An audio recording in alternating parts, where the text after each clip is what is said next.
Welcome to the Vol Bros. My name is Evan. This is my brother Rustin, who appears as a circle right now because he's in his car driving.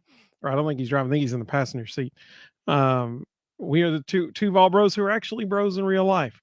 And if you're a Tennessee fan, then my oh my, you have to be excited about the news Tennessee got today on their bowl destination. It is literally the best bowl an SEC team can go to outside of a New Year's Six bowl game or the playoffs. So you've got obviously the playoff, then the New Year's Six bowl games, and then the Citrus Bowl. Can't be upset with that. So, Rustin, what is your first thoughts about the Citrus Bowl against Iowa on New Year's Day at 1:00? Well, I think it's an awesome thing for Tennessee. If they score one touchdown, they win. So pretty good odds there. It's not going to be too difficult to outscore that amazing Iowa offense. So Iowa currently leads the country this year. I think they actually set a record this year for most 3-and-outs in one season. In the regular season alone, excluding the championship, the Big Ten championship game, they had 63 and outs on the year. There are 133 teams in FBS, subdivision. Of those 133 teams, Iowa's offense ranks 133rd. I'm given to understand that is not good. So, like you said, if Tennessee scores at all, they win. So you got to be happy with that. A high-profile bowl. I mean, that's you got to be thrilled with that. Punter U. Yeah, Punter University. That's exactly. We used to be known as Punter University, but now Iowa is legit Punter University. Their punter is their best player. So let's see what we got going here. Oh goodness! Welcome, Evan. It's nice to have you. We'll get to that in a minute because I don't know. I think Rustin and I actually have differing opinions on the college football playoffs, so that'll be fun to talk about. But Zach said right off the bat, let me say go. Yeah, I can't do it. Saying that Georgia lost makes me happy. Now both teams might be out. Well, unfortunately, they weren't. On to the Cheez-It Bowl and who we are facing, I don't know. It's Iowa. He said, I guess winning a bowl game by 45 is a good way to end the season. I hope they win. I don't think they'll win by that much. We'll talk about that here in just a second as well. Zach said, let's raise our glass and toast to the end of the three-peat and the delusional Georgia fans. Tony, welcome, Tony. Good to have you. He said, I promise you this, if I was coach at Auburn and the Gumps do not score, the Gumps would not score that last touchdown. No playoff for the Gumps. Sickening. Let's see. Tony said we got a better bowl than we deserved. I tend to agree with that, actually. They actually looked past LSU and came to us. And I think there were two factors that were playing in there. One, LSU played in Orlando earlier this year, but to start the season off. But I think the bigger factor is Vol Nation. I think we are the reason why Tennessee got chosen to go to the Citrus Bowl, because it's all about money, and they know Tennessee fans travel. And so kudos to all of Vol Nation. You are the reason why Tennessee is going to the Citrus Bowl, and all of Vol Nation should be very proud about that. Do you think Eric, Do you think they passed up on LSU, or did they pass up on Missouri? It would have been LSU, since Missouri ended up being ranked higher than LSU. That's why Missouri got to go to a New Year's Six bowl. So just from the pecking order of the playoff rankings, it would have actually. I'm glad you said that. I'll put that on the screen real quick. So we'll come back to this in a minute as well. Here are the final rankings. So you've got Missouri and Ole Miss and obviously Georgia from the SEC moving on to a New Year's Six bowl game. Then after that, LSU would have been the next in order in the SEC at 13 to go to the Citrus Bowl. But they went past LSU and came to Tennessee, the next team from the SEC in the rankings, to go to the Citrus Bowl. So huge honor for Tennessee. I'm sure Danny White had something to do with that as well. But I really think Vol Nation is the reason why we now have the opportunity to play in the Citrus Bowl. So, So I think it definitely has something to do with ticket sales and travel, but I also wonder how much it has to do with the fact that they don't think Jaden Daniels is going to play. I think that's a whole lot to do with it as well. Because, I mean, if you're a ball game and you're looking at who's potentially coming, as we saw today, who's playing quarterback matters. Because that's why Florida State isn't in the playoff right now. And we'll talk all about that here in just a moment. I think that's why Notre Dame fell all the way down to the Sun Bowl. I think they know that I think they know Hartman's not going to play, and Notre Dame's not a very attractive ticket seller without Hartman. Notre Dame should have been playing LSU in the ReliaQuest, and the ReliaQuest chose Wisconsin. Which, I mean, who picks Wisconsin on purpose over Notre Dame? Yeah. So a whole lot going on as far as the bowl rankings and selections behind the scenes. It all comes down to money. That's the bottom line. And so I think we saw the power of All Nation today for sure. Eric, welcome, buddy. He said, "What's up, Evan and Rustin? I'm excited to play lowly Iowa in the Citrus Bowl. Tennessee shouldn't have any trouble." So we'll come. We'll just go ahead and say it now.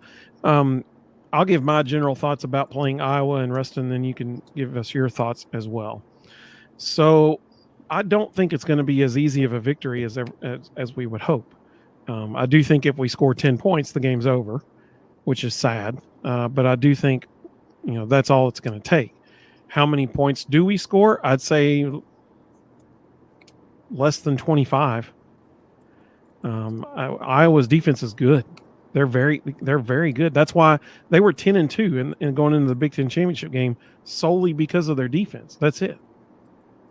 So with that good of a defense, I don't think that it's going to be, a blowout by any means. It will be interesting to see. I think Brett McMurphy called it the tortoise and the hare game. You got this slow, methodical Iowa offense against this fast-paced Tennessee offense. So it'll be fascinating to watch. Tennessee's defense can pretty much be guaranteed they're going to be on the field a lot in that game. And if Tennessee's offense goes quickly, then, we could see a lot of tired bodies on the defensive side of the ball by the end of that game. And, if there's a lot of defensive players who are sitting out of the bowl game, that could really come back to bite us in the rear, quite honestly. That Iowa offense may muster up 7 points. I don't know. So I think Tennessee's going to win the game, but I don't think it's going to be a cakewalk by any means. What do you think, Rustin? Yeah, I think we'll probably beat them about 17 or 20-3, something like that. They are one of the best defensive teams in America. It's not that they're overly athletic. It's weird how they just do their job. We talk a lot about assignment and alignment. They do their job really, really well. But, their absolute best player is a defensive back who got injured and didn't play at all against Michigan and probably won't play in the bowl game. So that won't help them at all. But my goodness, they will struggle to score 3 points. That is worst. That is the worst offensive team I have ever seen. And it doesn't matter what they do. They're just bad. And it is literally the worst offensive team in America. That's the numbers don't lie. And those are the numbers. Let's see other comments we've had coming in. Elijah said Walter Nolan transferring. I guess we'll know tomorrow. So tomorrow's the day. Tomorrow is the day that the transfer portal officially opens. So all the announcements that we've seen so far is just people who are saying they intended to enter the transfer portal. Tomorrow's the actual day that it officially opens. And so, the VolQuest guys earlier today on their podcast were saying you can probably expect tomorrow to be a pretty busy news day for Tennessee fans, because I'm sure that there will be quite a few folks who enter the transfer portal, just like there will for every team. And I'm hopeful it's just a handful, not a whole lot. We already know that Warren Burrell's planning on entering the transfer portal tomorrow. Hopefully, it won't be a ton of folks, but there will be some. And Yeah. so, Mo, tomorrow could be a potentially big news day. yeah, we already know about Mo Clipper also. Yep, that's right. You're exactly right. So, we'll see what happens tomorrow. By tomorrow night, we might have a better idea who might be playing in this game and who's not. Did you notice yesterday and today at Vanderbilt what happened? Mm-mm. In the last week, all three of Vanderbilt's top three quarterbacks entered the portal, announced they were entering the portal. Then yesterday, their number 2 wide receiver announced he was entering the portal. Then today, their number 1 wide receiver announced he was entering the portal. And, number 1's Will Shepherd. And I'm going to tell you right now, I'll take Will Shepherd in a heartbeat.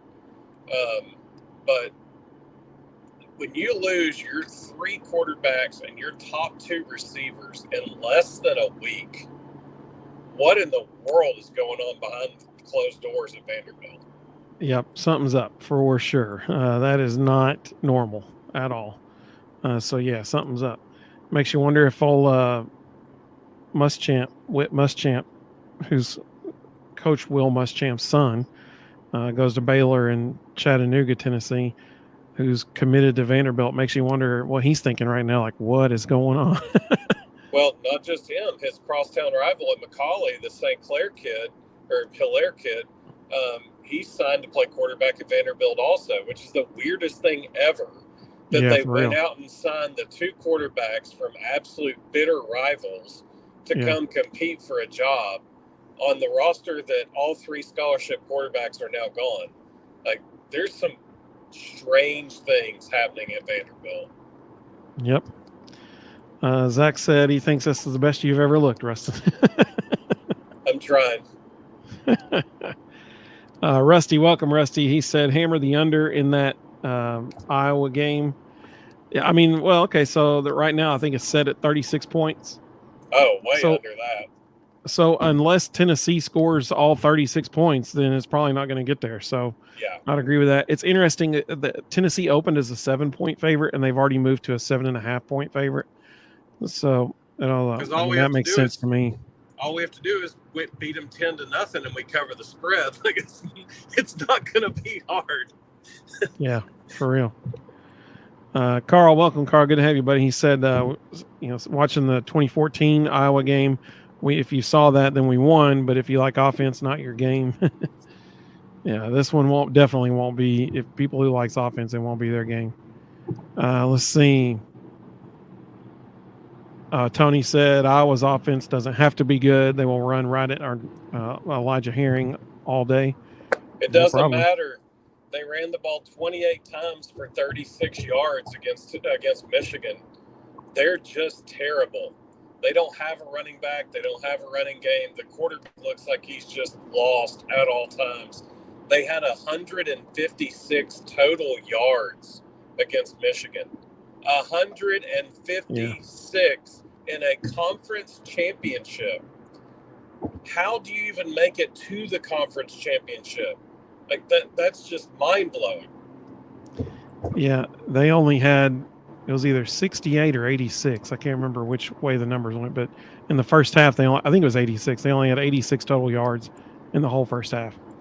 That's not good.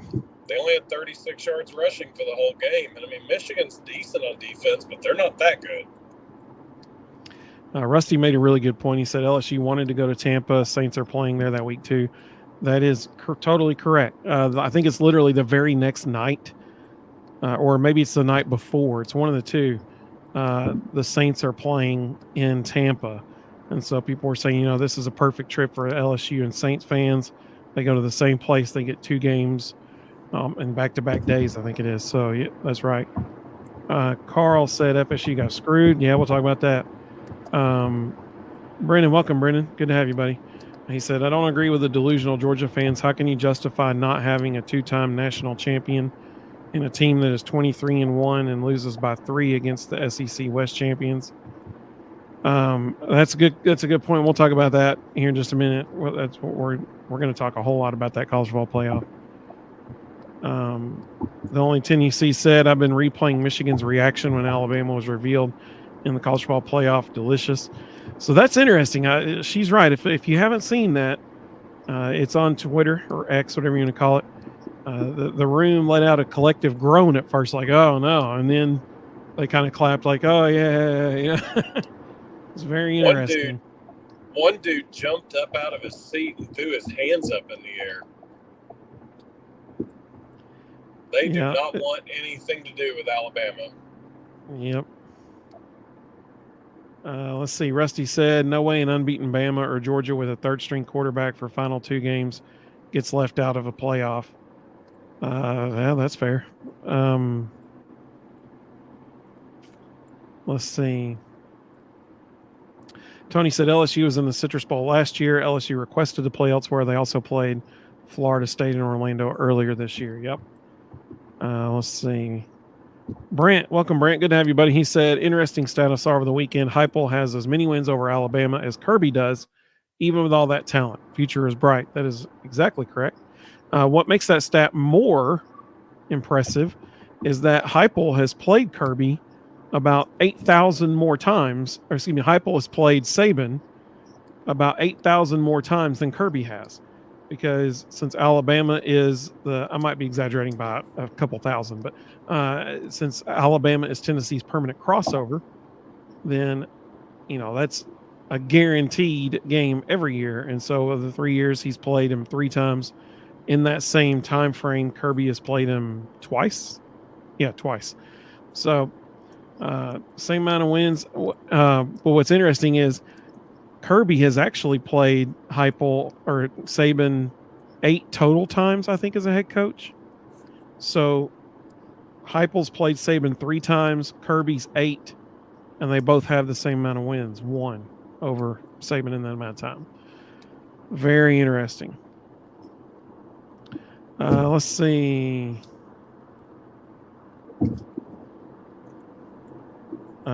Carl said, yes, if you showed Michigan's reaction to getting Bama, it's the same reaction from FSU. Let's see. Jared asked a really good question. Welcome, Jared. Good to have you, buddy. He said, do we have any opt-outs for our bowl game? If so, who do you think it could be? Great question. That was actually asked to Josh Heupel today. One of the media members asked Heupel, and he said that it is going to be really important that they have people who have declared for the draft play in this game. Those were his exact words. He wouldn't go into further details about it. I would venture to guess that Joe Milton is one of those people that they want to play in this game. I would venture to guess that Omari Thomas is one of the people that they want to play in this game. Gabe Jeudy-Lawley, I would guarantee, is playing in this game. Because he needs. Yep, Omar Norman Lott. I guarantee he'll play in the game because they need more. They need more. They're auditioning essentially. I mean, look at and if people are like, no, they won't do that. Think about Byron Young last year. Think about Darnell Wright last year. They both auditioned, I guess you could say, and look what happened to them. It was tremendously beneficial for them. They shot up draft boards and that kind of thing. So, there is precedent for the coaching staff to say, no, we know it helps you if you do this. And I think that's probably what will end up happening. But that'll be very interesting to see. We know that Warren Burrell won't be playing in this game. And we know that Mo Clipper Jr. won't be playing in this game because they've already announced their intentions to enter the transfer portal. It'll be interesting to see who else gets on that list tomorrow. We'll know for sure then about all those guys. Let's see. Papa J, welcome, Papa J. Good to have you, man. It's been a while since we heard from you. He said, was it Liberty helping my son and daughter move and went to the championship game? What a game, but they have to play Oregon. Bingo. Liberty, congratulations to Liberty on a 13-0 season, but they have to play Oregon in the Fiesta Bowl now. Ouch. It might be in Oregon without Bo Nix, though. Well, that's true. That's a good point. Yep. Carl said he thinks it's going to be Vols 13, Iowa 2. That's very likely, actually. Okay, this is my favorite comment of the night now. Brant said, I'm very worried in true Tennessee form, we will magically help Iowa find an explosive offense. I love it. That's fantastic. Just pull up Iowa highlight reel on YouTube and watch all three of them, and you'll see how explosive they are. Let's see here. The Carl's prediction of Vols 13, Iowa 2. She said only if they find a way to throw on our secondary, Carl. Yeah. Let's see. Tony said I will run and milk the clock. Absolutely, they will. But that's the thing. Like when you watch them play, like yes, logically that's what they should do, but they can't run the ball. Like they're just not good at anything. Their offensive line is average. Their running backs look terrible. The quarterback can't throw the ball. The receivers are about 3 steps too slow at every spot. It's just, I mean, it's hard to watch. They're so bad. Well, and 63 and outs over the course of the season. Yeah. If they come out and have 3 or 4 3 and outs and we turn those into 14 points or more, game over. It's a game. Yeah. Zach said Florida State versus Georgia sounds like a good game. I agree. It will be a good game. I agree. Well, it'll be interesting to see. I mean, Florida State's not going to score any points. It'll be interesting to see how good their defense does against Georgia's offense. It'll also be interesting to see how emotionally involved Florida State is, because that can go one of two directions. I mean, when you saw the live look in of those kids today when they found out they didn't get in, like that looked like a team that wanted to just pack it up and go home. I hope they show up and make a point, but that didn't look like the kind of team that's going to show up and make a point. Yeah. Carl said we make every quarterback look like a Heisman contender. And the only 10 you see said, yeah, that's true. Rusty said it just got announced that Walter Nolan is transferring, so he intends to enter the transfer portal. Let's see. Zach said it's December 3rd. Let's get those Nico Iamaleava Heisman chants started. Let's see. Rusty said no more quarterbacks and their receivers are going. Carl said Vandy, the renovations immediately, not just on the stadium, right? It's also on their team apparently. Let's see. Rusty said that game last week and the hits on the quarterback may have been the last straw. So they're like, yeah, we're done. We're out. Peace out. Terry, welcome, Terry. Hey, good to have you, buddy. He said Iowa versus Louisville would be interesting. I think that's based off of one of Rustin's social media posts last night. He was talking about that Louisville's quarterback should go to Iowa. They're made for each other. If Iowa played Louisville, TV networks would literally say, no, we refuse to show it. Zach said Michigan versus Texas in the Natty. I'm calling it, and Michigan is winning it all. Maybe. Like I said, we're going to talk about the playoff here in just a second. Evan said Michigan has not played a defense like Alabama yet. I 100% agree. Yep. That is very true. I'm not so sure Michigan's played anybody yet. Mayhem. Hey, welcome, buddy. Good to have you with us. Mayhem is a friend of the channel. He's a Georgia YouTuber, and he said, can we stop acting like a New Year's Six Bowl is just as bad as the Duke's Mayo Bowl?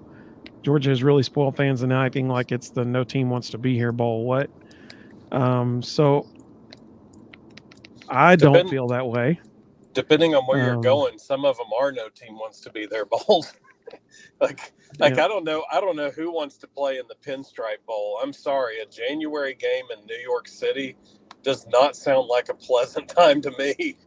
Well, but I don't think anybody, feels that way about a New Year's Six Bowl. Rustin earlier referenced Florida State. It'll be interesting to see what their mindset is when they show up, because I'm sure they're jaded and rightfully so. But I definitely don't think a New Year's Six Bowl is like a Duke's Mayo Bowl at all. It's totally different things. It's not even a comparable. I agree. New Year's Six Bowl is fantastic. Here's the deal: if you're in a New Year's Six Bowl, the next year you're in the playoff. I mean, that's the reality of it. That is the one positive. So I mean, like I don't And if think you're going to a warm weather location, you get to go to the beach and make a vacation out of it. That can be awesome. But like some of these bowl games, I'm just like, I don't know why you would even want to go. Let's see. Tony said VolQuest said tonight that we'll have several more enter the portal. Yep, that's right. Rusty said everybody hit the thumbs up. I totally agree with that. That's a fantastic idea. I guess I better check Twitter to make sure that nobody's asked anything on Twitter yet too. Nope, not yet. Let's see.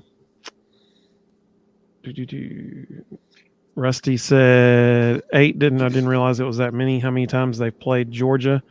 Yeah. So, I mean, I could be wrong. It might be 6, but I mean, there's at least 4 SEC championship games. 3, 4. I think 4 that they've played, and then the playoff games and the national championship game once or twice, and then once during the season. So it's probably about like 6 or 7. Rusty said last year in the bowl game we were without Tillman, Hyatt, and Jeremy Banks. Yep. Rusty says Vols 28, Iowa 6. And then only Tennessee said if Michigan gets boat raced by Alabama, can we officially admit they are overrated? That will make it 4 straight appearances underachieving. So I'll come back to Michigan here in a minute when we talk about the playoff. Rusty said maybe the third-party officiating crew will call it both ways since it's not Music City. We'll see. Rusty said first quarter touchdown will be important for the Vols. Well, that's the best thing they do all year, isn't it? Is at least 9, maybe 10 of their games they scored on the opening possession. So I think that's going to be a good thing for them. Carl said, what do you guys think? Does Joe play, and if so, for how long? I think he plays personally. Yeah. I think he's going to play. I think he plays first half, and if we score 17 in the first half against Iowa, that's game over. That's like 35 against anybody else. So, he gets 17 in the first half. Nico plays the second half. Rusty said it's Milton's backyard. He thinks he'll play. Zach said he did get offered to the Senior Bowl. That's true, he did, but I think he's going to play in this one too. The only Tennessee said there used to be like 8 bowl games. That's why they used to mean something. Now there's 42. Greed made them meaningless. Yeah, that's a fair point. Carl said CBS isn't calling the game, are they? That's a good question. I don't know. Zach said Gary Danielson's reign is over. Let's see. Elijah said Iowa. Actually, that is a good question. Who has the citrus? I don't know. Oh, my. I think it's ESPN, but I could be wrong. Oh, hold on. Now you got me scared. I'm worried we are going to see Gary one more time. Elijah said I wasn't scoring 6 points. I'm sorry, they're just not.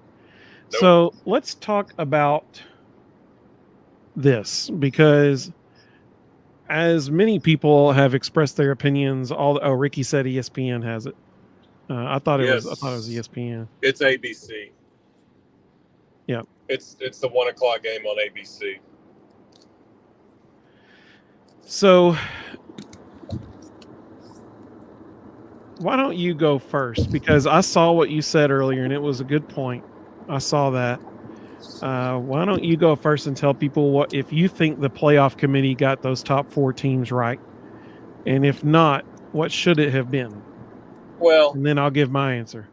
Well, what I said earlier wasn't actually my opinion. I was just saying what I said was if the committee truly wants the 4 best teams in the playoff, then they should just choose the 4 best teams, regardless of conference, regardless of record, and give us the best playoff possible, because it doesn't matter what they were going to do, people were going to be angry. Like they were against a rock and a hard place. But I actually don't think they got the 4 best teams. So, my preference would have been go ahead and stick with the rankings and don't leapfrog people for no apparent reason, and use the rankings as the reason why the 12-team playoff needs to happen, because it's impossible in years like this to find 4 teams. But if they were going to pick the 4 best teams, and this won't be a popular opinion, I think the 4 best teams are Washington, Texas, Alabama, and Georgia. I am not impressed with the Big Ten. I think Ohio State is average. I think Penn State is below average. I think Iowa just flat sucks. And I think Michigan is a fairly good team that if they played in the SEC would lose 4 or 5 games. I'm not sold. And I'll put it this way. If Michigan played Washington, who would you pick? Probably Washington. Okay, if Michigan played Texas, who would you pick? Texas for sure. Okay, if Michigan played Georgia, who would you pick? Georgia. If Michigan played Alabama, who would you pick?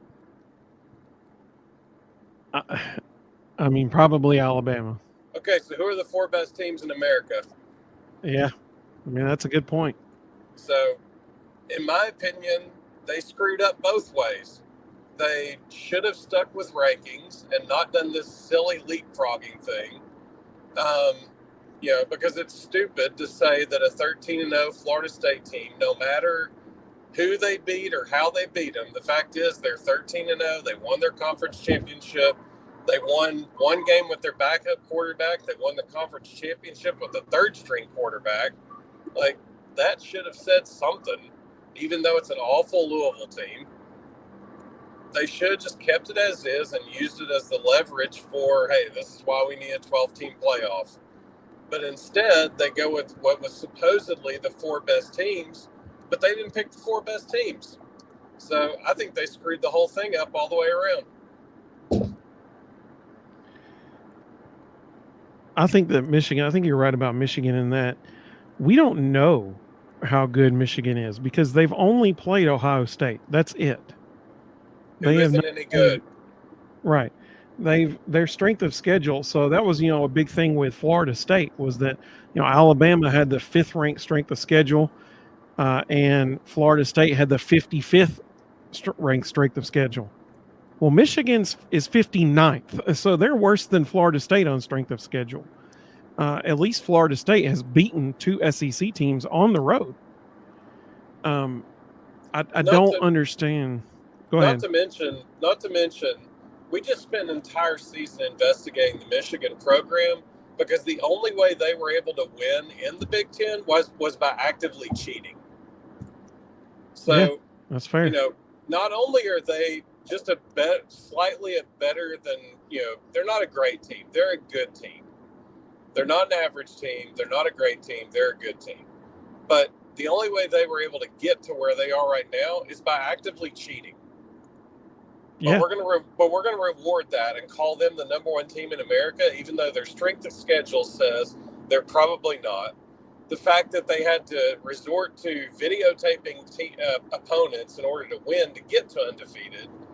Like, at what point do we stop and go, hey, maybe this team just actually isn't that good? Yeah, that's totally fair. Brennan said he agrees with you on your 4 best that you said. So does the only 10 you see. Rusty said, yep, 4 teams playing the best ball right now are Texas, Bama, Georgia, and Washington. Terry agrees with you. Evans said they set everyone up to be blindsided. Zach said the first 3 undefeated, then Texas beat Bama, so Bama is out. Bama beats Georgia, so Georgia's out, in my opinion. Carl said, preach, Rustin. The only 10 UC said, but isn't the committee the reason we haven't extended the playoff already? We could have had a 16, 18 playoff already, but they fought it. I'm sure money was involved in that somewhere too. Oh yeah. Rusty said, if Florida State's, go ahead. Anytime the NCAA makes decisions that don't make sense to people, it's because there's a paper trail somewhere with money. Rusty said, if Florida State's quarterback didn't get hurt, they would have been in, but there is 100% no way Florida State is a top 4 or even 7 team now without him. It's sad for the team, but true. Sad, but true. Evan said Saban should have Alabama ready to boat race Michigan. That won't happen. Texas. I think that will happen. I think Alabama's playing better than anybody in the country right now, and I am not impressed with Michigan. And Michigan can't steal signs anymore. They've got all eyes in the world on them. And go back and look. Before Michigan started stealing signs, how many games a year did they lose? At least 3. Every single year that Harbaugh was there, before they started stealing signs, they lost at least 3 games. And now they can't do it anymore. I bet Alabama walks in that stadium and dog walks them all over that field. I mean, I think Alabama would win, but I'd say a double-digit win, sure, but I don't think it'd be like a 3 touchdown or something like that. But maybe I'm wrong. I think it will. I think they're going to beat them like 42-20. Zach said that Michigan's offense is legit, and they are. They sure are.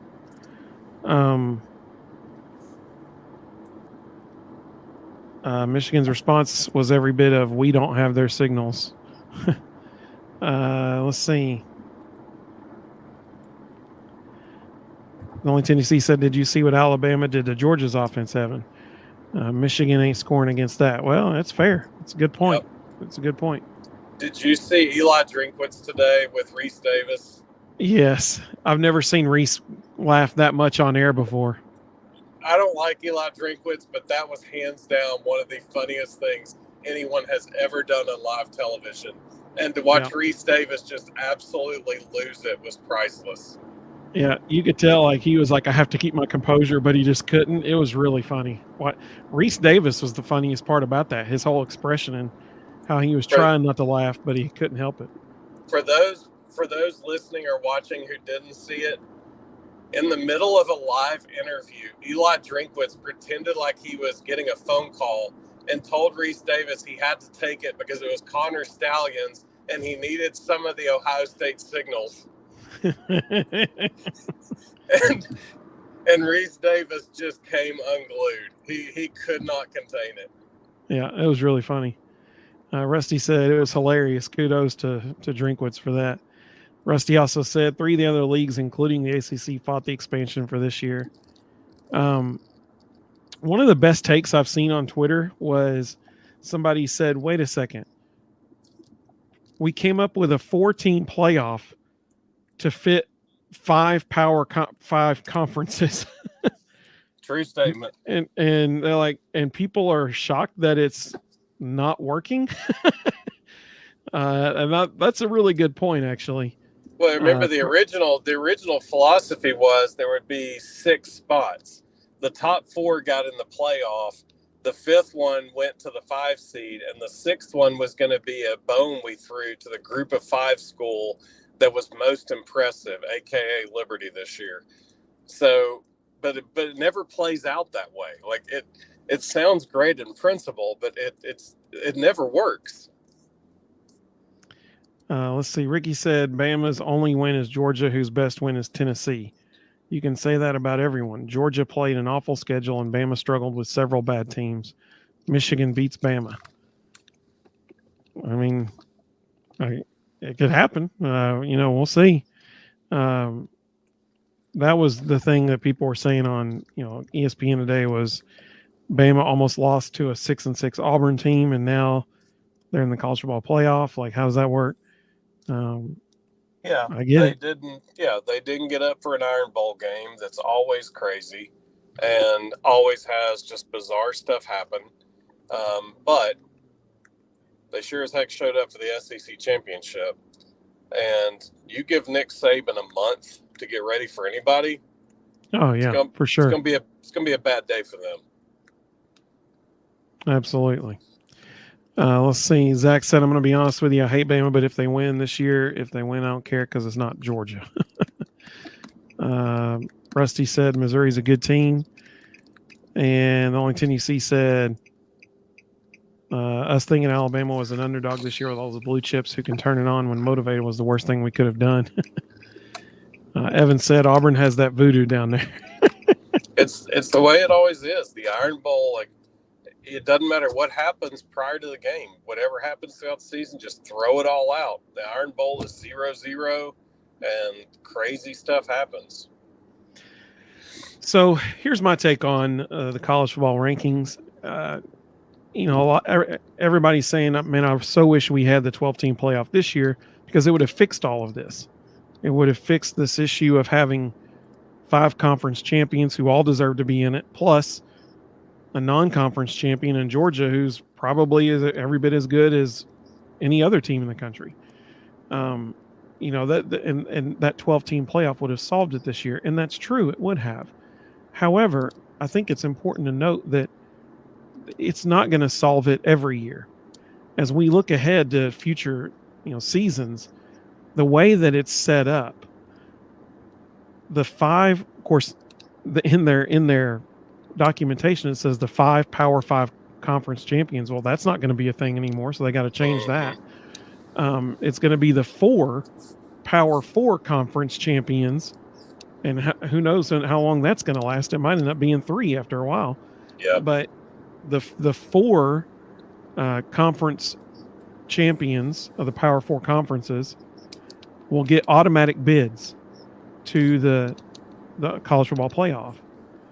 And then, it'll be the next teams that are in the top 12.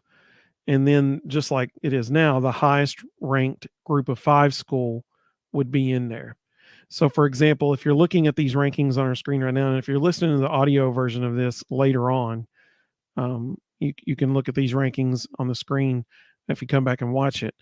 But, here's the thing. It's not the top 12 schools, and it never will be, because the highest ranked group of 5 school is also getting in. This year, it would have been Liberty at number 23.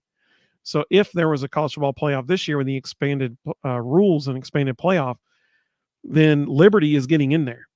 So Oklahoma is not getting in this year if we're in next year's scenario. So it's never going to be the top 12. Really, if you want to be sure that you're in the playoff, then you really got to be in the top 9, maybe 10, but definitely the top 9. For example, yesterday when the Big Ten championship game happened, Iowa was ranked, I believe, 17th at the time, so they didn't even move in their rankings. But they were ranked 17th yesterday. Louisville was ranked 14th yesterday, so they dropped a spot today. Both of those teams were out of the top 12.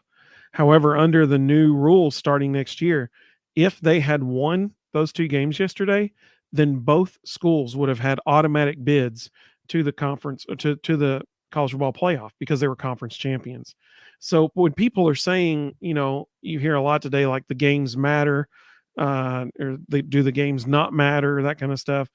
No, the games matter, because those conference championships, the way it's currently set up, those conference championship games still matter a lot, because it's automatic qualifying bids to the playoff. So, you would have had 2 teams taking 2 spots. So then really, when you think about it, if this, what we're looking at on the screen right now, were the playoff rankings for next year, you would have had 1 through 9. So Missouri would have just barely snuck in. Then 10, 11, and 12, none of the 3 of them would have gotten in if Iowa and Louisville had won their conference championship games, because they would have gotten automatic bids if they had won. So you would have had 1 through 9, and then you would have had 17. Let's see, where's Louisville? No, 15, 17, and 23. So 1, 2, 3, 4, 5, 6, 7, 8, 9, 15, 17, 23. Well, and Oklahoma State's way down there at number 20. If they had upset Texas yesterday, they would have jumped in. Yeah, that's a good point too. So, I mean, really, to be safe, you kind of have to be in the top 8 or 9.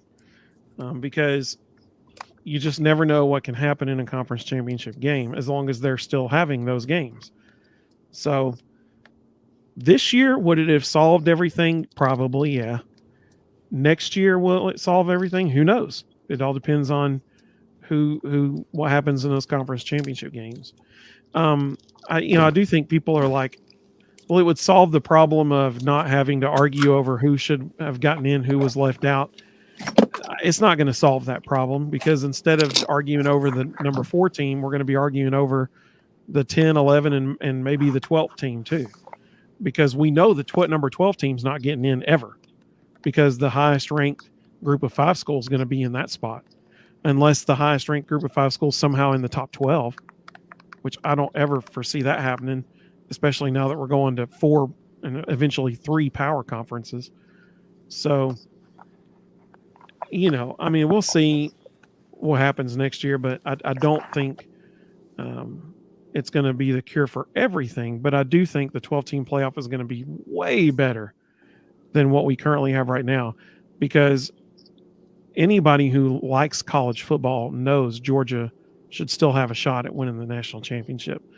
Because just because they beat Alabama beat them by 3 points yesterday, who knows what happens if they ever played 3 more times? Georgia could beat them all 3 times. Who knows? Because Georgia's a good football team. So here's my take on Florida State. And I'm going to share this statement from Mike Norvell, because it's a really good statement, actually. Norvell said, "I am disgusted and infuriated with the committee's decision today to have what was earned on the field taken away because a small group of people decided they knew better than the results of the games. What's the point of playing games? Do you tell players it's okay to quit if someone goes down? Do you not play a senior on senior day for fear of injury? Where is the motivation to schedule challenging non-conference games? We are not only an undefeated Power 5 conference champion, but we also played 2 Power 5 non-conference games away from home and won both of them.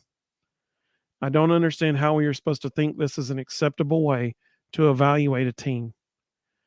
And it's hard to argue with him, because they beat they beat LSU, who's probably going to have the Heisman Trophy winner, player on their team. They had an incredible season. Now, here's where it gets tricky. The committee's supposed to pick the 4 best teams. Now, do I think that Florida State, without their top 2 quarterbacks, is one of the 4 best teams in the country? No, I don't. I don't think that. However, that is completely subjective. You think about this. My issue with saying just pick the 4 best teams, well, who knows who the 4 best teams are? That's my issue. Nobody knows.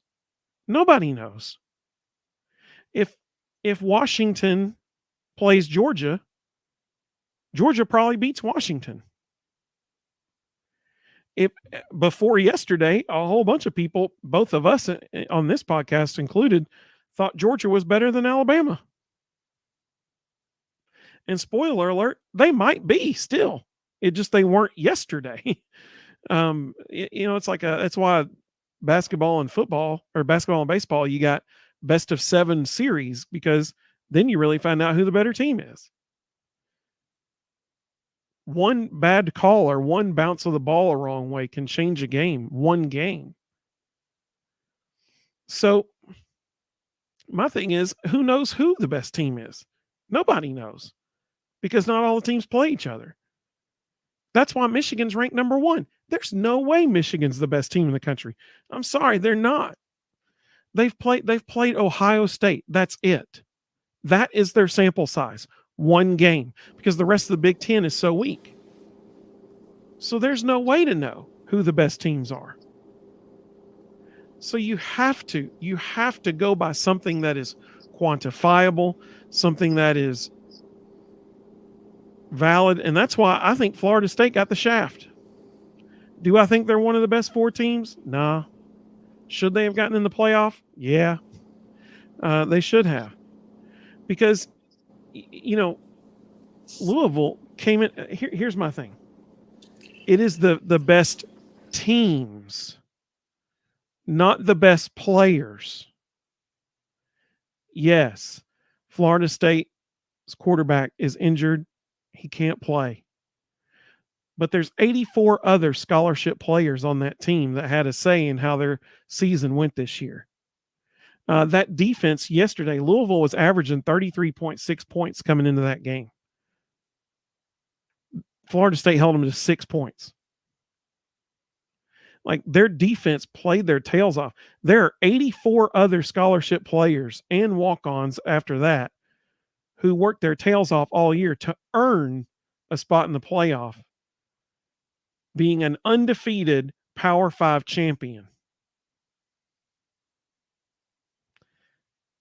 They should have been in. Like, I mean, that's I don't see any way around it. Do I think that, like I said, do I think they're one of the best 4 teams right now? No, but the key word being think. I think they are not. And that's what this has turned into, is it's just the subjective opinions of people in a room who, whether they admit it or not, have biases that they can't get rid of because they all come from different schools all around the country. And as hard as they try to be unbiased, you can't totally get rid of that. And that is why I'm looking forward to a 12-team playoff, because I think we'll get a better representation of who the real best team in the country is with a 12-team playoff rather than a 4-team playoff. That's why I'm looking forward to that. So that was my soapbox for the evening, I guess. Let's see some of the comments that came through while I was talking there. Let's see. Evan said they will want to expand the playoffs as much as they can. Eventually will look like college basketball. Nah, I mean, I get why you're saying that, but I don't think that'll happen. It's just logistics. Yeah. You've only got 4 weeks tops. Well, and I mean, we've moved closer and closer to minor league football. You know, there's only so many games a college kid can play. Like, yeah, we're pushing the envelope now of what college kids can handle and what fits into a calendar, and you know, now we're paying all of them. So it's, at some point there's going to be a players association pop up that's going to say we're not playing anymore. Yeah, that's exactly right. I mean, there's Big Ten officials who are already saying that, you know, within 3 to 5 years, they wouldn't be shocked if the NCAA is a thing of the past and they've moved to a revenue sharing model with all their players and they're not even operating under NCAA regulations anymore. I mean, like, stuff's changing. Like, there's no telling 5 years from now, as we're sitting here on the Vol Bros podcast with all you awesome people, there's no telling what college football is going to look like then. Rusty said he's going to be real curious to see what the Pac-2 is going to do next year. Well, they've already decided they're playing in the Mountain West. Rusty asked, is conference champion automatically in? Next year, yes. This year, no. Because there's a 14 playoff for 5 power conferences teams. Rusty said, unless you're in the ACC. So there's 2. Are there 2 Rusties going on? That's my question here. If so, that's really ironic that there's 2 guys with the exact same first and last name, unless Rusty's sitting there on 2 different screens using 2 different logins. I don't know. Elijah said, I just don't see the 12-team playoff working with all the conference realignment. Someone's going to get in who doesn't deserve it, and a lot of teams will be left out that don't deserve it. Yeah, I mean, every year there's going to be a group of 5 school, and, you know, every once in a while you'll have a team like a Boise State in 2000, I think it's 2005, when they beat Oklahoma, and then the dude proposed to his girlfriend after he scored the game-winning touchdown. Periodically, you'll have a team like that, and it'll be a Cinderella story, just like in March Madness. But I highly doubt they'll ever win the national championship. There's always going to be 2 or 3 teams that are the best teams in the country. Let's see.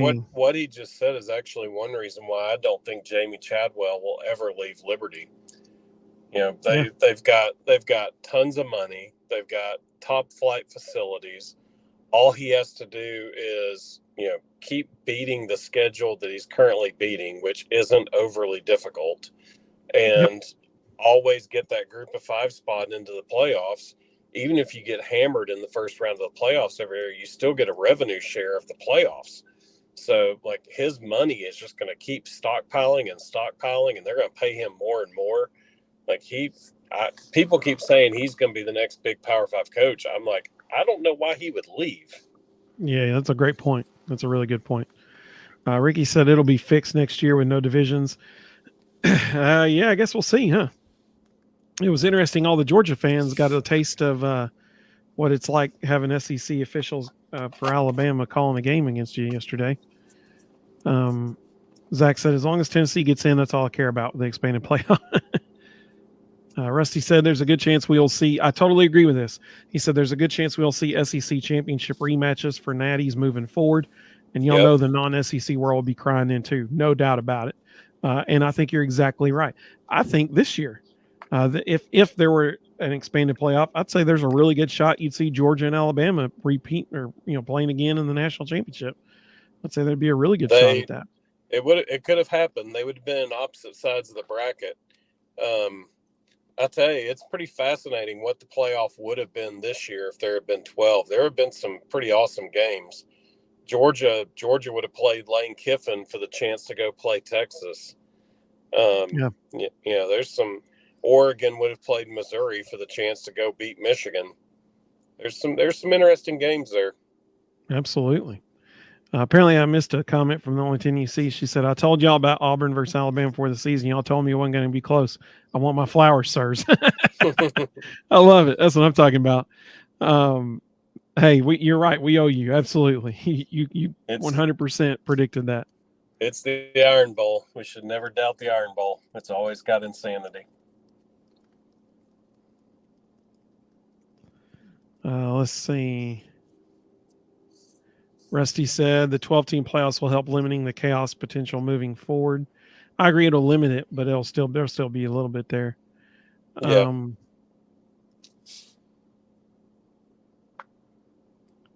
Let's see. The only 10 you see said, so this year they decided to go with the 4 best. I think she's exactly right. They've never, in the past, they've always gone through what's been earned on the field. This year, their rationale is they went with who they felt like was the 4 best teams. Let's see. Which, if that's the case, as soon as Jordan Travis went down and Florida State struggled against Florida, why didn't they drop him in the rankings then? Yeah. So here's my thing. I'm going to pull up these rankings again because I'm glad you said that. That reminded me of something else I wanted to say. So here's my thing. This is what's laughable to me about these rankings. So they're saying that they just ranked them on who they thought was the best team. So you're telling me that the committee thinks that Florida State at number 5 is better than Georgia at number 6? Or even Oregon. No, yeah, or Oregon. Yeah.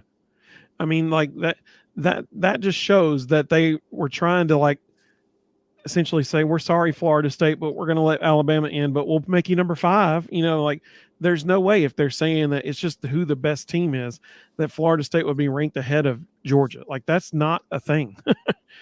Georgia's a better team than Florida State. I don't think there's any denying that. And so, yeah, that's what this made me laugh. I'm like, they're not saying who the best teams are. They're just ranking them to appease Florida State at this point. If that's what they weren't going to give them what they should have gotten, and they're just going to do whatever they can to make them. But are they really appeasing them? I think they're punishing them. Hey, not only are we not going to let you in the playoffs, we're going to send you to play an angry Georgia team with your third string quarterback. Have fun. Yeah, exactly. Rusty said no one should be mad at Bama or Bama fans. The committee had to make a tough decision. I'm not mad at Bama. I agree. Totally agree. Rusty said Nick Saban gets to go on TV and campaign for his team last year, and this year he's a weekly guest on Pat McAfee. Must be nice. That is a lot of truth right there. Actually, there is a lot of truth to that right there. Rusty said, where is David Pollock now? So David Pollock was let go of ESPN right before the season started. And he is actually a high school coach in Georgia. And he has his podcast that he does as well, and he's got the David Pollock Family Foundation that he runs. Let's see. Yeah, people are saying he got fired for what he said to Saban. I think he actually got fired for other reasons, that religious views that conflicted with ESPN's ideals. That's my personal opinion is why. No, that is correct. That's absolutely why. Yeah, I think that's why he got fired too. Let's see. No, I mean, I know that for a fact. I know David Pollock's publicist, and that is 100% why he got fired. Carl said, who's to say Florida State, even with third string with a month to prepare, wouldn't have played lights out? So here's the thing. I'm glad you said that, Carl. And it's actually not going to be their third string quarterback. It's going to be the second. What's his name? Rockefeller. It's not Rockefeller, but what was it? It was Rocka something. Nate Rodemaker. Yeah, there you go. Rodemaker. Rodemaker, Rockefellers, Swanson, Samsonite. Absolutely. So he's going to be playing because he will be by far and away cleared from concussion protocols by that point. So they would have had him back for that game. Rusty said, what was Bama's strength of schedule versus Florida State? Who had most or best quality wins? I get that. I totally understand. But they were undefeated conference champion. Nobody's arguing that Alabama shouldn't be in the top four. If they're going to take the four best teams, Alabama should absolutely be in there. Georgia should be too. The reality is there's a lot more involved in this decision making than just, hey, we picked the top four teams. There was clearly a lot of bias. There was clearly a lot of criteria that was altered to fit the situation. And yeah, that's a good way of saying it. Yeah. It's just not what they've done to this point. Like they completely flipped how they make decisions and then tried to justify it by saying, oh, well, it's our job to take the best four. Well, it wasn't last year and it wasn't the year before that. So how come all of a sudden now it is? Yeah, that's a great point. Mark Nagy probably had the best tweet of all. He said 2004 Auburn meets 2023 Florida State. And, that 2004 Auburn team was a team that went undefeated and didn't even get a chance to play for a national championship game. Undefeated and didn't even get a chance to play because the BCS chose two other teams. It's the same way. Florida State runs the table, goes undefeated, and is their conference champion of Power 5 conference. They don't even get a shot at playing it for the national championship. It's a shame. I mean, you got a season's worth of work just down the tubes. Let's see. I'll go so far as to say, not only do I think Alabama is going to beat Michigan, I think Alabama right now, if they keep playing the way they are, they have a chance to win the whole thing and might be, in my opinion, the front runner to win the whole thing. Texas is playing pretty stout. That's going to be an interesting opportunity in the championship game. But I think Alabama could easily beat Michigan and Texas back to back. Yeah, I agree. The only thing you see said Michigan's strength of schedule is worse than Florida State. So strength of schedule doesn't mean that much then, apparently. And I agree with her. Rusty was just talking about the same thing I didn't even see that till just now.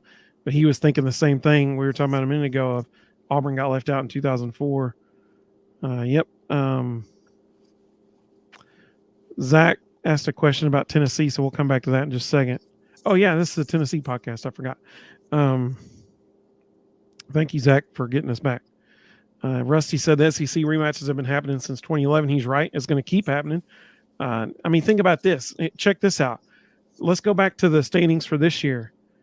Okay, this year, let's count the SEC teams. You'd have had Alabama, you'd have had Georgia, and you'd have had Missouri. All three get into the playoff. And I think it's and next year, Texas would also be an SEC team. So you'd have 4 SEC teams in the playoff if we were using next year's criteria. Oh, I'm sorry. And Ole Miss, that's 5. You'd have had 5 SEC teams if we were using next year's criteria for the playoff this year. 5 SEC teams. it's very possible you could see 3 of the top 4 and potentially the top 4 end up being from the SEC 1 year down the road. There's certainly, I mean, you could easily see. I mean, think about that. If there ever was an all Final Four SEC, oh, it's gonna happen at some point. When you've got Alabama, Georgia, LSU, Texas, Oklahoma, and Tennessee, who all could potentially be in the playoffs, at some point there's going to be 4 SEC teams in the Final Four. Yeah, I mean, I think it's just a matter of time. Jeff, welcome, buddy. Good to have you. He said 3.5 years ago, who would have bet their life savings that after one season, Coach Hype would lead Tennessee to back-to-back New Year's Day bowls? And one of those was a New Year's Six bowl. And the other one is the highest bowl possible aside from a New Year's Six bowl. And I think that's a great point, Jeff. I think it's a great point. And I think if we had known that, we would all been like, sign us up, right? I mean, like we would all been like thrilled to death. Absolutely. Elijah said this playoff makes me think that even if we did beat South Carolina last year, we still wouldn't have gotten in. Who knows? I mean, that's a great question. A great point. Who knows? And unfortunately, we'll never know. I mean, somehow they still put, and I guess it's because they could say we lost South Carolina. They put Bama ahead of us in the last ranking, but I think we probably would have snuck in as number 4, but who knows? Carl said, Rustin, they were hoping Louisville would take care of that with the third string quarterback. Well, they were hoping. You're right. Yes, they were. Unfortunately, it didn't happen for them. Let's see. Rusty said we need ACC refs doing the title game. I think that's pretty much guaranteed to happen now. Actually, that's a really good point because it's always a officiating crew from a conference that is not represented in the championship game, and they now know that they can get an ACC crew and it won't be an issue. Yeah. So I think you just hit the nail on the head. I think that's exactly what will happen. Zach said, I love our fan base. We're passionate about football, not just our beloved Vols. He's right. Absolutely. Absolutely. So let's go back and let's answer the question that Zach asked because he asked a really good question. He said, I got an important question for you. I asked on VolQuest, should Tennessee fans be happy with a 9-4 record? He says no. So Rustin, what is your take on that?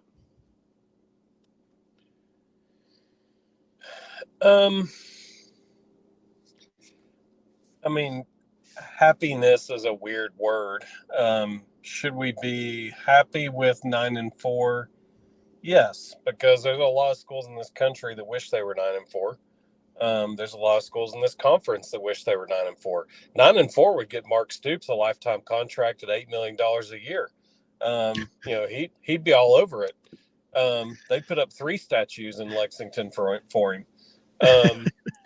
So, is it the standard at Tennessee? No. And I don't think anybody expects it to be, including the players and coaches. Josh Heupel. Well, so Ramel Keaton, after the last game, Ramel Keaton sat there in front of media and said 8-4 is not the standard. We're not okay with that. I mentioned earlier this week, Heath Schuler was on the Eric Ainge show, and they actually talked about this. And Heath Schuler said, no one is more driven than Josh Heupel, and 8-4 is never going to be good enough for Josh Heupel, and Josh Heupel won't rest until he has a national championship. Well, yeah. It was good to hear somebody who has a son in the room say that about somebody that he has spent a lot of time with. So, I'm not concerned about 9-4. I'm happy with that. I think we are way ahead of schedule as a program. I think it's going to be fascinating to watch what happens the next couple of years with signing classes and the portal. I think there's a trend that has started in the minor sports and has now trickled into the major sports. And it's become very prevalent in basketball and baseball. And now I'm starting to see more of it in football. I would not be surprised if you see coaches at Power 5 schools start signing less people out of high school because they're saving scholarships for the portal. Yep. If you watch the minor sports, what a lot of minor sports are doing is Power 5 coaches are looking at kind of 3-star type kids and saying, hey, go to this group of 5 school over here for 2 years or 3 years, get lots of reps, and then transfer to us. Let them help develop you, get lots of playing time, and then we'll pick you up later. That is actively happening at every Power 5 school in America. And, it's almost like coaches are stashing players at group of 5 schools. And some of them are even forming alliances with group of 5 coaches and saying, hey, I'm going to get you these 3 kids. I need you to develop them for the next 2 years, but you're only getting them for 2 years. And those coaches are okay with it because it helps them win.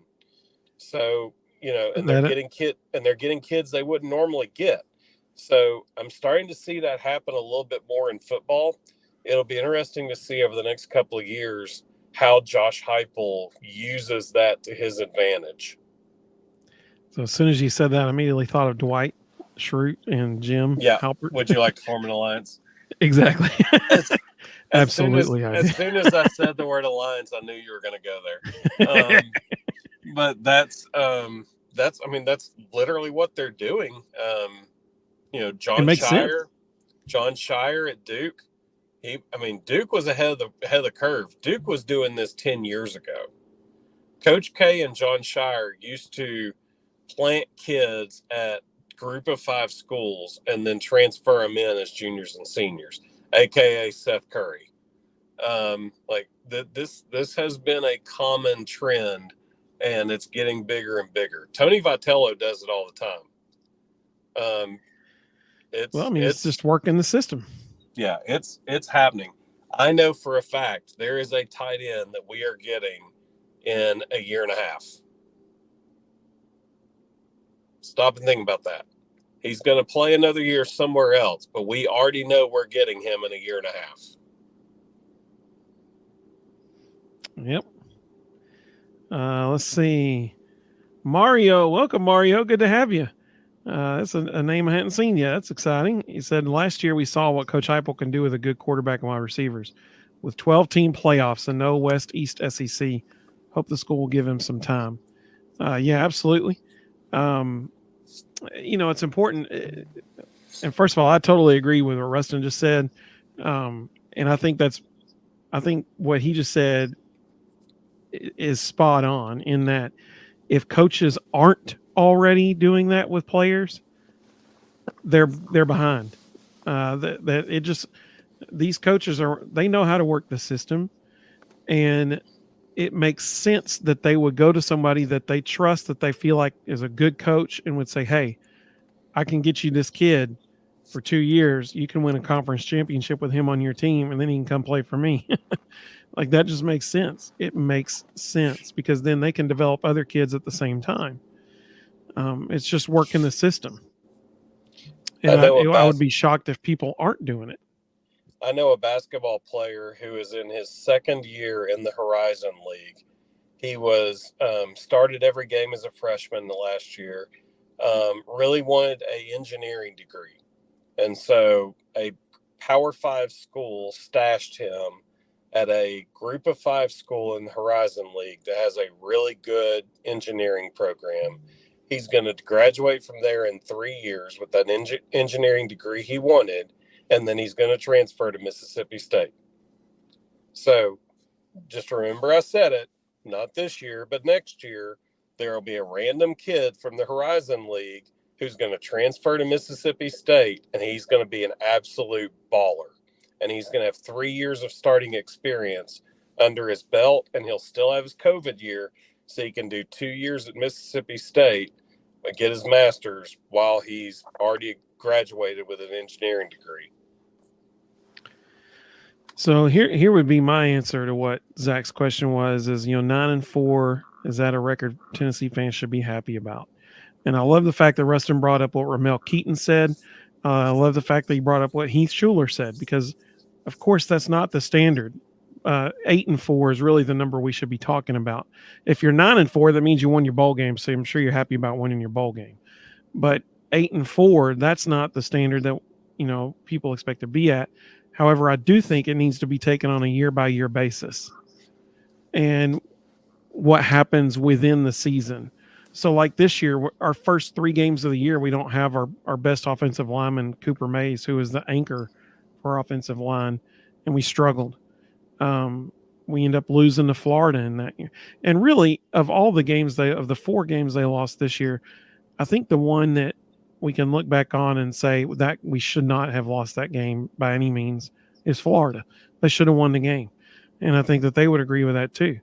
I think that they had a come to Jesus meeting after it with how to tackle, because their tackling got light years better after that game than it was during that game, except for Missouri. So I think it has a lot to do with what goes on in the season. Throughout this year, we have offensive linemen injured at every single position at one point. We lose our number 1 wide receiver. Our 6th-year anchor of the defense, Keenan Peely, linebacker, gets injured the first game, and he's not back the rest of the season. Our cornerback, Kamal Hadden, gets injured halfway through the year. Don't have him the rest of the season. There was stuff that happened that I think has to come into account when we think about the year as a whole. And so when I think about this year as a whole, the only game really that I'm like, no, we should have won that, is Florida. Then you think about Alabama. We were up 20-7 at halftime. Should they have won that? Yep, they should have. That second half was inexcusable. I understand Alabama's in the playoff now. I get that. But if you're up 20-7 at the halftime, you should be able to come out and hold on to that lead. I'll say that. At least make it close and not get blown out in the second half.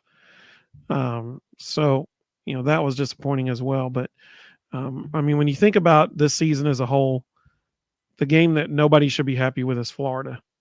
And after that, I think it was a pretty decent season. Other than that, let's see. We had some comments come through there. Zach said, so Brew is trying to get a tight end to come to Neyland. Does this mean he will return? Yeah, I saw that actually. I saw that he was talking to the guy from USC on Twitter. I hope that means he's coming back. I think it all just depends on his draft grade, which honestly I think helps us because teams didn't get to see. They only saw him for a few games this year. And, they want to see him healthy to see if he's okay, or if that leg's going to keep bothering him. So I hope he comes back. That'd be wonderful for our team if he did. Rusty said the same thing I was thinking. We lost Keenan Peely the first game. That's exactly right. Only 10UC said perspective is very important for this year. I agree. Mario said, I really can't, blame Bama, but the refs were so bad that game. And he's right. They're horrible. There's no way anybody can watch that Tennessee Alabama game and say that officiating didn't have an impact on that game. It 100% did. And I can say that, with no orange colored glasses on. That's just the way it is. That the officiating impacted that game. There's no way around it. Rusty said the officiating all year was a disgrace, especially on the road. I agree. The only 10UC said, I'm not happy, but I'm satisfied to a certain extent. I think that's a great way of putting it. Great way of looking at it. Zach said, I might be the only one, but I believe in the Philip Fulmer curse. Let's see. Carl said next year, 2024, we're at Oklahoma. We have Bama in Neyland, and we're at Georgia. Yep. That's going to be 3 tough games right there. And then they still got to play Florida next year too. I think Oklahoma.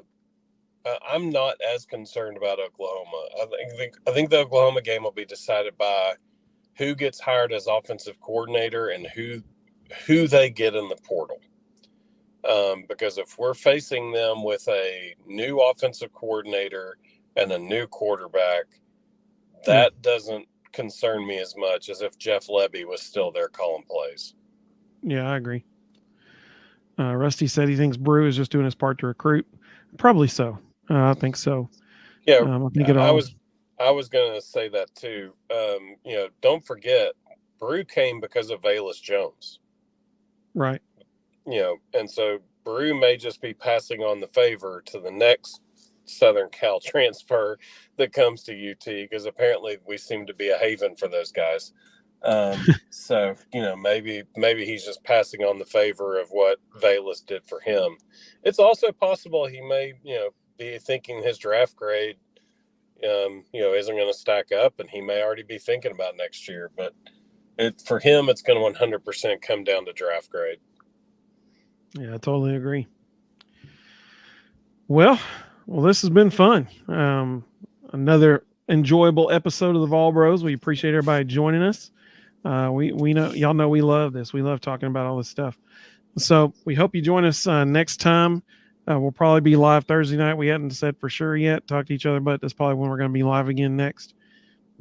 Men's basketball plays Tuesday night against George Mason, and then next Saturday they play against Illinois. And so that's a top 25 matchup. So I'm sure we'll be talking about that on Thursday as well. Get ready for a rock fight.